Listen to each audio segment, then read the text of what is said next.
Omusango gwa Kamuswaga olwaleero tugugobye.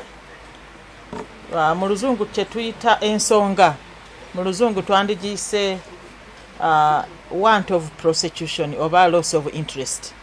Nti talaze Kamuswaga tatulaze nti alina nti tajumbiranga musango gwe bukya guleetebwa wano. Kamuswaga tetumulabangako, tajjanga kuwa bujulizi. Era olwaleero tuze tuli beetegefu okuwulira ensonga ze, naye Kamuswaga talabise. Until now tubadde tetunaddibwamu matta neekomawo okuwulirizibwa, so tulowooza nti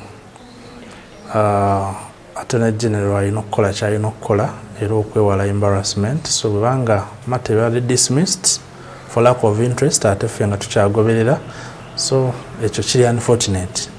Era decision egenda okukolebwa, I'm certain is going to be an appeal.